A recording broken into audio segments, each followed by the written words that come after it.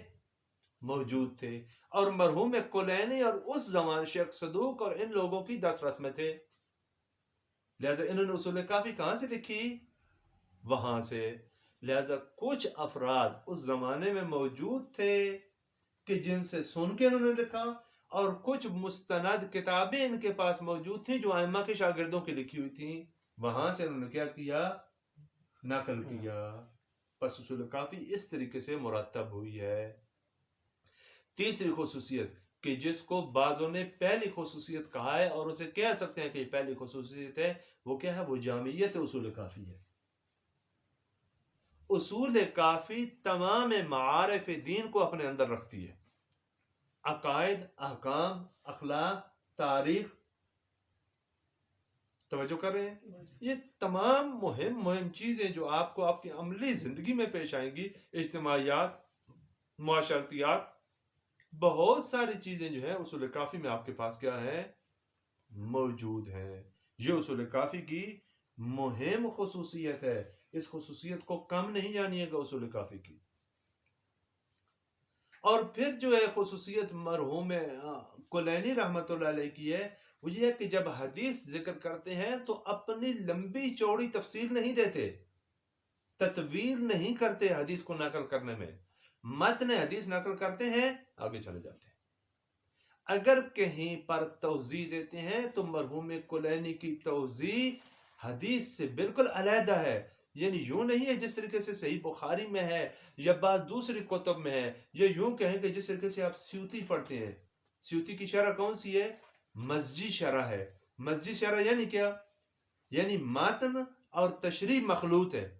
نہیں پتہ چلتا سوائے ماہرین کے کہ متن کون سا اور تشریح کون سی ہے. اصول کافی اس طریقے سے نہیں ہے.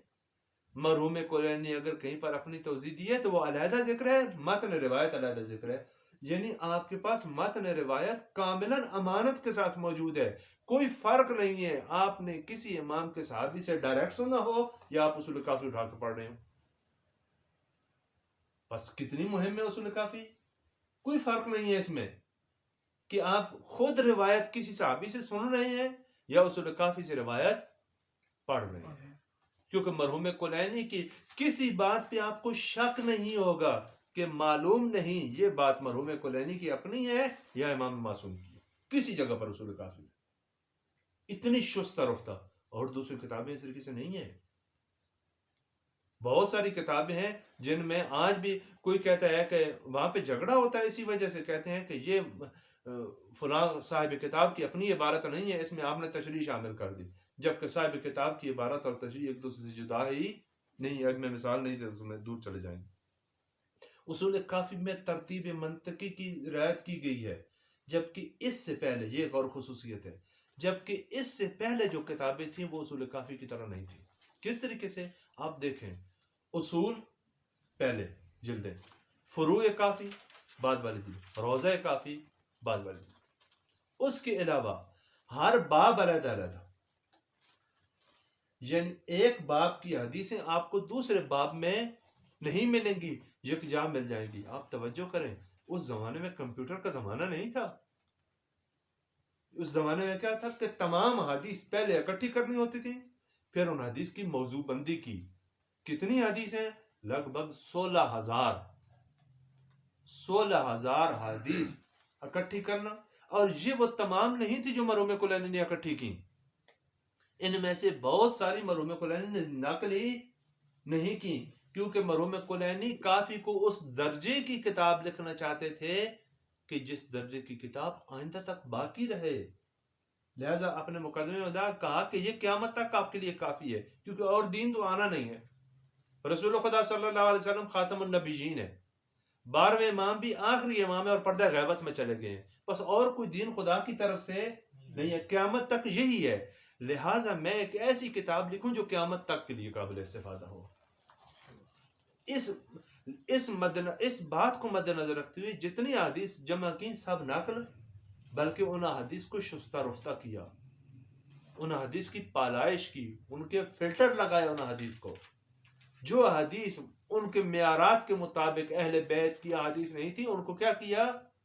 دور کر دیا. کیوں بہت ساری آج ہم کتابیں نہیں مانتے؟ فقہ و رضا کو کیوں نہیں مانتے؟ کیوں اصول کافی کو مانتے ہیں؟ کیونکہ اصول کافی والوں نے جو محنت کی ہے مرحوم کلینی نے، وہ انہوں نے نہیں کی. ایک آدمی ہے جو مکس مال دے رہا ہے آپ کو، جس میں مخالف مذہب موافق مذہب سب کچھ موجود ہے، اور خود بھی آدمی اتنا علیہ السلام نہیں ہے، اتنا قابل قدر نہیں ہے. ایک آدمی ہے جو اتنی دقت سے آ کر بیان کر رہا ہے. آپ کہیں کہ اس سے پہلے کوئی ایسی کتاب نہیں تھی جو اس طریقے سے منظم و مرتب تدوین ہو، حتیٰ صحیح بخاری، حتیٰ دوسری کتابیں، حتیٰ دوسرے مذاہب کی کتابیں، کوئی بھی ایسی کتاب نہیں تھی. یعنی مرحوم کلینی کے پاس کوئی نمونہ نہیں تھا کہ جس کی نقل مارتے، نقل نہیں کی کہیں سے، خود یہ تمام کام ابتکاری ہے. اور پھر شروع کہاں سے کرتے ہیں؟ کتاب عقل و جہل سے، کہ جب ہم اس کتاب میں وارد ہوں گے تو اس کی اہمیت آپ کو عرض کریں. یہ ایک خصوصیت تھی اصول کافی کی. پھر اسناد جو تھی وہ کامل ذکر کی. اسناد کیا کی؟ کامل ذکر کی. اور عجیب بات یہ ہے کہ اتنی محنت کرنے کے باوجود روایات جمع کی، ان کی فلٹریشن کی، ان کو کیا کیا؟ علیحدہ علیحدہ کیا، پلائش کی، انہیں جدا جدا کیا احادیث کو، پھر ان کی موضوع بندی کی، پھر ان کی طبقہ بندی کی، پھر ہر باب میں جو پہلی روایت لائی وہ پہلے درجے کی روایت ہوتی ہے. یعنی ان اس اعتبار سے رجالی اعتبار سے دیکھا. اسناد ان کی کامل ذکر کی، اپنی بات کو اگر ذکر کرنا تھا تو علیحدہ کیا. اس نظم و ضبط کے ساتھ اصول کافی کیا کی؟ لکھی مرحوم کلینی نے. آپ خود سوچیں کہ اس زمانے میں وسائل کے مطابق کتنا عرصہ مرحوم کلینی کو لگ گیا ہوگا. اس طریقے سے مرحوم کلینی نے یہ احادیث جمع کی ہیں. اور یہ آپ کو عرض کر دیں کہ اس